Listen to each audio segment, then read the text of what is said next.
so many different ideas with that topic. I feel like that is a great topic, and it's a really interesting one for a summer camp.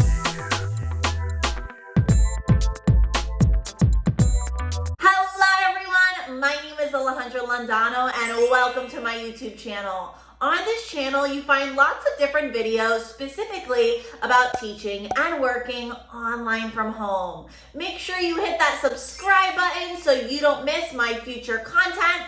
I release new videos every week regarding Outschool, VIPKid, GOGOKID, everything online teaching. Now, in today's video, I'm actually going to share with you some summer class camp ideas. Now, before I do that, I do want to share the qualifications for your class to be considered a summer camp. You can actually find this on the Outschool website. For your class to be considered a camp, it must meet 2 or more times within 1 week. It has to be a live class, therefore it cannot be a flex class.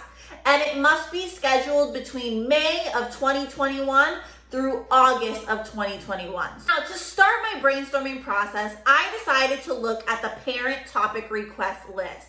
I feel like Outschool does a great job organizing this list. In the past, it was very overwhelming. There were tons upon tons of requests sent by parents, but now they have organized the list very nicely. So I recommend you check out this list. Now, I did use this list to help me come up with my first few ideas. So idea number 1 is natural disasters on Earth. That was actually from that parent topic request list, and I think that is a great idea for an actual camp. What you could do is you could pick some natural disasters like hurricanes or tornadoes, typhoons, earthquakes, and each day you could talk and focus about one of those natural disasters. And then maybe the students learn about the natural disaster, and afterwards they make a fun craft. They could paint a picture. They could create a short story about it. They could write sentences about what they've learned. They could create a poem. You could do a science experiment. There's so many different ideas with that topic. I feel like that is a great topic, and it's a really interesting one for a summer camp.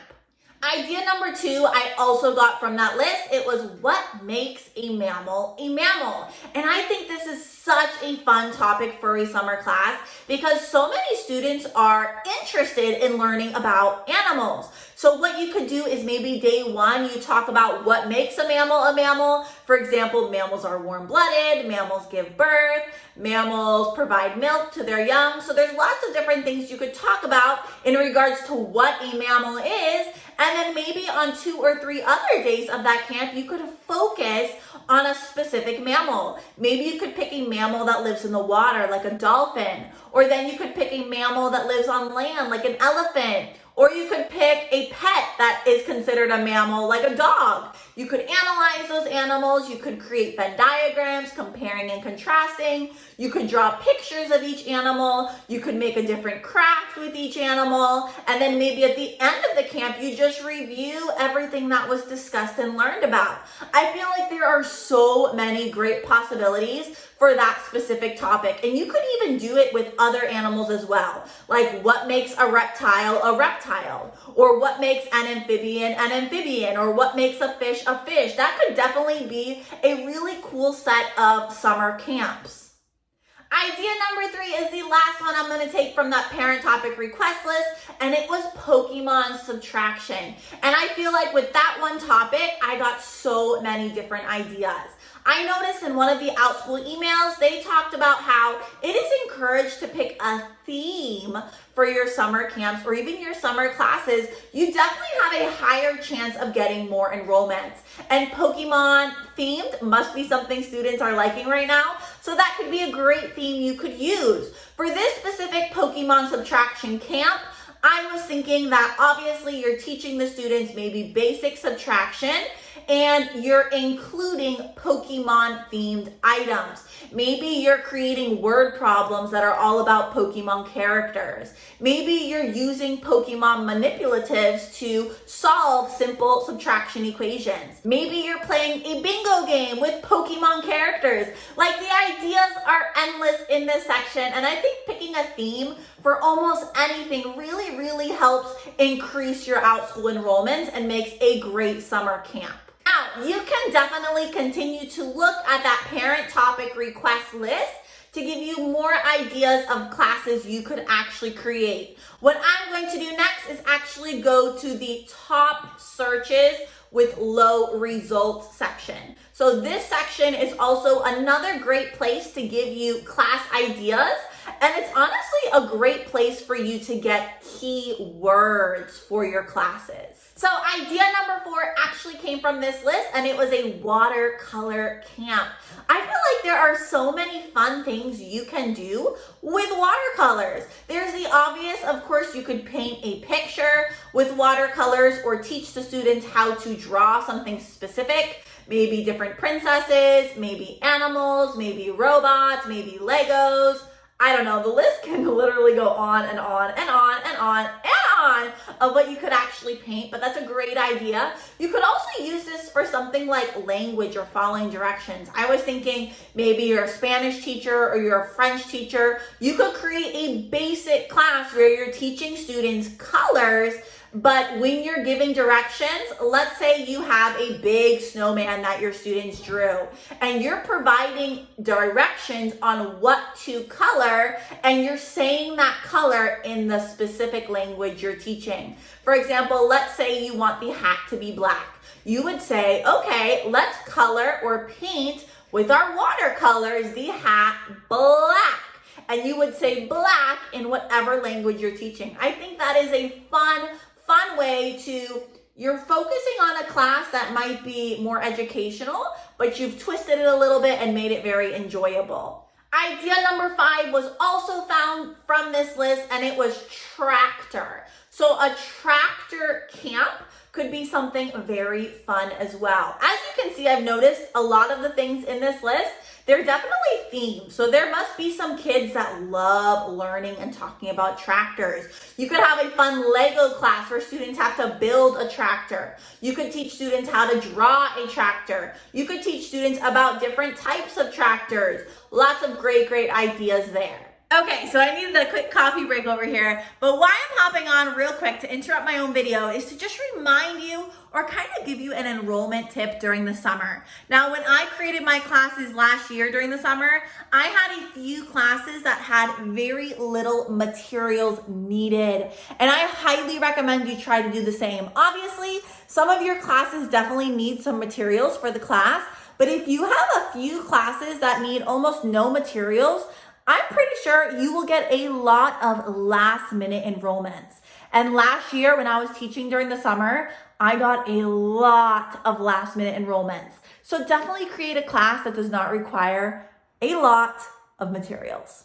Okay. Idea number 6 is a book club. I feel like there's lots of parents that are constantly requesting book clubs. Now, I have never personally considered, I did consider, but I've never actually created a book club. If you have, can you let me know in the comments? I'm really curious how you personally would organize that.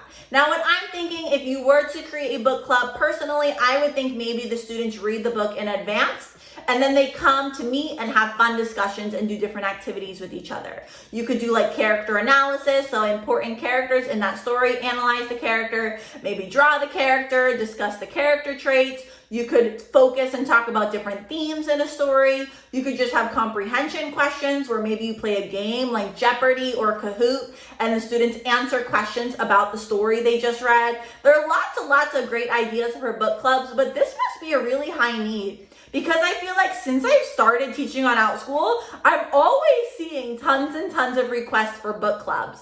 I can't say it's an easy idea, but I bet there's a lot of prep behind the scenes that has to be done. But I think it'd be a very good summer camp idea. Next section I'm going to look at to kind of brainstorm my ideas is actually at the learner's favorite section.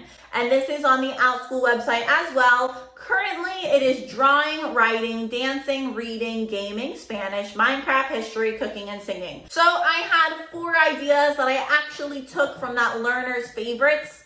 Learner's favorites. Learner's favorite.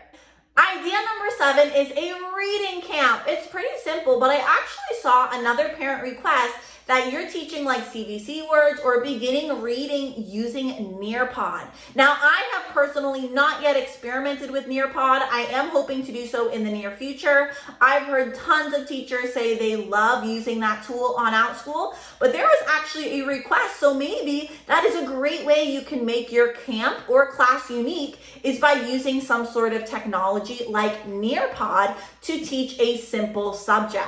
Idea number 8 was a drawing camp. Now, I feel like that one is pretty self-explanatory, that you pick a theme and you do a 2, 3, 4, 5 day camp teaching the students how to draw different things. Maybe you draw really cute foods. Maybe you draw different vehicles. Maybe you draw different continents, different animals, different people, different characters, TV shows. There are so many ideas for drawing camps. I feel like you can go through all of those sections in those learners' favorites and you can make it a camp. I'm thinking about a writing camp.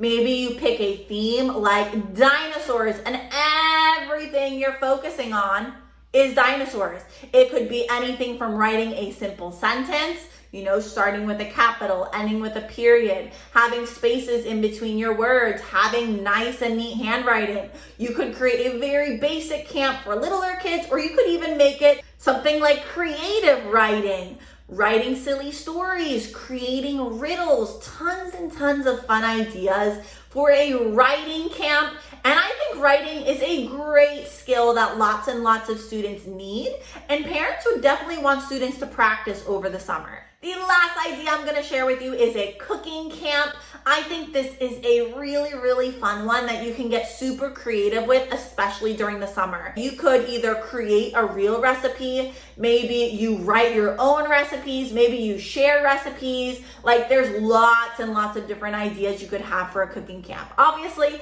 I think actually cooking during the camp would probably be the best for your students, but again, I feel like the ideas are definitely endless. Now, I only shared 10 ideas with you, but I'm thinking through these 10 ideas, you probably thought of 10 or 15 more. But you can see that Outschool provides you great resources for brainstorming. Now, if you need more class ideas, I actually have this video here where I share ideas for ongoing classes. I highly, highly recommend you check out that video next. Thank you so much for watching today, and I'll see you over there in my next video.